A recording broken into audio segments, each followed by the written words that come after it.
What's going on, people? Myke C-Town here with another episode of Out of My Element, where you guys get to pick the album that I review. And the winner for the poll for this video is Definitely Maybe by Oasis. So this video and poll was completely run by my Patreon supporters. They are the ones who get to put the choices onto the polls, but for this particular video, they are the only ones who got to vote on the poll as well. So thank them for this one. But yeah, in case you guys didn't know, I'm actually an Oasis fan, but I don't think I've ever talked about Oasis on my channel. So this is actually a pretty cool choice. Plus, with this month being the anniversary of their very first single, which is Supersonic, which released on April 11th, 1994, I'm actually fine talking about this album. So getting into it, this is not my favorite Oasis album. I would have rather talked about What's the Story, Morning Glory, but I'm still okay with talking about this one. So this album was released on August 29th, 1994. I was still in high school, and I remember Oasis was kind of blowing up all over the place, but definitely at my high school, like everyone was talking about this album. But that was during my years of being primarily into punk rock, and I had absolutely no desire to hear some goofy English rock band. So I didn't check these guys out until I was well into college, I think, but which was quite a few years later. But I checked out What's the Story, Morning Glory first, and I fell in love with it, and then I worked my way back to Definitely Maybe. But I really enjoyed this album on first listen.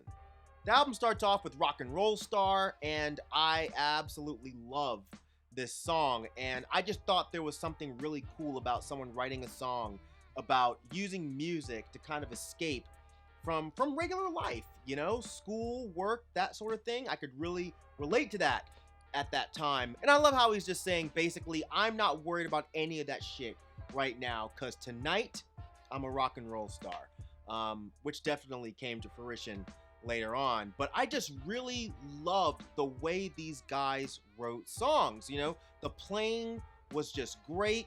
I especially love the guitar work. The melodies are just so good, especially right after the bridge. It's just a really, really good rock song. Live Forever is one of the singles off the album, and it's definitely a fantastic song. It gives me the same sort of vibe lyrically as Rock and Roll Star, where it's this kind of sentiment that a person who feels like they're destined for something much larger than life's regular kind of banal activities. Maybe I don't really want to know how your garden grows, because I just want to fly.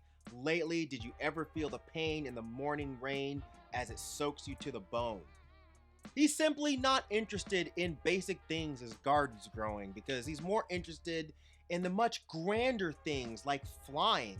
You know, I always took those next lines to be him kind of asking the question, if you've ever just woken up and kind of got a strong dose of reality as you're just standing in the rain. And I love the imagery presented here. You know, a person who may have just had a really rough day, who's just outside standing in the rain and just thinking about how beautiful life can be and how they needed to find a way to make something much bigger happen. It's rumored that this song is a sort of response to Kurt Cobain and his sort of self-deprecating lyrics. There's an interview with Noel Gallagher saying how kids shouldn't be hearing those kind of lyrics, and sort of makes a statement that, in my opinion, was basing someone's happiness on what they have instead of what they may be going through. And I don't know, in my opinion, it's kind of an ignorant statement on writing lyrics in terms of positive aspirations versus the sometimes harsh realities of life. And I know he said, you know, we wrote this stuff when we had nothing, and here's this guy who has everything and he's still depressed. Well, sure, because depression isn't based on the shit that you have, you know, but that's a completely different story. I won't really get into that. But I personally think that both sides of the coin are very important, the aspirations as well as the harsh realities. But anyway, this is another awesome song that just oozes with catchy pop sensibilities, you know, guitar riffs that definitely get stuck in your head, along with a vocal performance that's just great. Colombia is one of my favorite songs on the album. It has an almost psychedelic feel to it and the kind of hazy guitar work, and I absolutely love the vocal harmonies that they're doing on the chorus. It sounds so good. I also love how almost the entire second half of the song is just a jam session. You know, not like fucking Fish or something awful like that, but like a kind of good sort of pretentious rock band kind of just rocking out. Now for my opinion on Supersonic. When it comes to Oasis, I've never really cared about this song. I feel like it's a good song, but it's not one of my favorites from their catalog, and it's definitely not one of my favorites even on this album. It's not a bad song by any means. It's just not an amazing one for me, and I was kind of surprised when I looked back and realized how popular that song was. I actually feel the same way about Cigarettes and Alcohol. It's a good song, but it's not one of my favorites on the album at all. But I do like the almost bluesy feel the guitars have on this one, though. It sort of sets it apart a bit from the other songs on this album. The fact that it's the biggest single from the album, I believe, was always kind of interesting to me. It's always fascinating what people gravitate towards. And I know a lot of people have talked about how Oasis is just a Beatles ripoff band, and sure, they definitely do sound a lot like the Beatles at times, but I've always felt like they still offered more than just that. But that being said, I feel like Digsy's Dinner, to me, is the most Beatles song on this album. It's something about that guitar riff that just instantly makes me think of classic Beatles. Not that it's a big deal to me or that I've ever given a shit, because I love the Beatles, so whatever. But this one is just a bit more obvious to me than other songs. The closer, Married with Children, I actually feel the same way. It's another one that's extremely Beatles-esque. But I absolutely love this song. I've always felt like they should have written more songs like this one. You know, the acoustic feel works really well for Oasis, in my opinion. And this song, while hilarious, is quite relatable. It's about Noel's girlfriend who he was living with at some point, and it's just about their really trifling arguments and some of the shitty things that they'd say to each other. But the one where she's telling him that I hate the way that you're so sarcastic and you're not very bright. You think that everything you've done's fantastic. Your music's shite. It keeps me up all night, up all night. I find that one to be absolutely hilarious. I feel like I've been told this very same thing a time or two by girlfriends. And anyone who's lived with a girlfriend at some point can totally feel the sentiments in this song. I certainly can. But I know a lot of people have complained about Oasis's lyrics, saying they're not really about anything at all. And I've never agreed with that either. I tend to like writers who code their lyrics a bit or drown them in metaphors. But Married with Children is a much more straightforward and easier to understand the point of kind of song.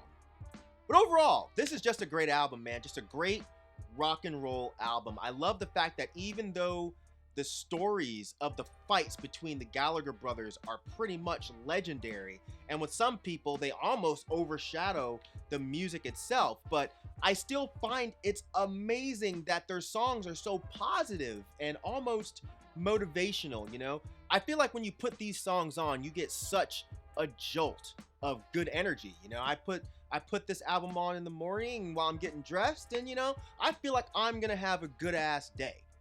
9 times out of 10, my day still sucks, but, you know, at least it started off good. And that's what matters to some people, but whatever. Yeah, so Noel, great songwriter, and Liam's voice is just fantastic. Again, this is not my favorite album of them. I much prefer What's the Story, Morning Glory, but this one is just a fantastic album. I love it. I kind of hate that I missed the whole movement with these guys, because I just didn't care about them when this album dropped. You know, this was coming out towards the end of the whole grunge era, and these guys really did introduce a more straightforward rock and roll sound back into the mainstream. And it's also a lot of people's introduction to the whole Britpop phenomenon. So I feel like it was a really interesting time in music that I did live through, but it was not a time in music that I was really paying close attention to. You know, my nose was stuck in just hearing kids, you know, screaming into an echo chamber about how fucked up the world was, you know. God, I haven't fucking grown out of that yet, have I? But anyways, yeah, this was a really cool pick from you guys. I really enjoyed talking about this album, and yeah. Do you like this album? Do you hate this album? Do you think they sound too much like the Beatles? What's your take on Oasis? And while we're at it, what are some of your favorite Britpop albums? Drop some comments down there in the comments section. But yeah, there's no poll in the description section for this one. That's because the poll is already done for the next video. So keep an eye out for that one, maybe in the next week or so. I know I've been slack with doing videos, but I'm back, motherfucker. I'm back in this bitch. All right, so yeah, as usual, thank you for living, thank you for loving, thank you for being you, and I'll see you guys next time. All right, peace out.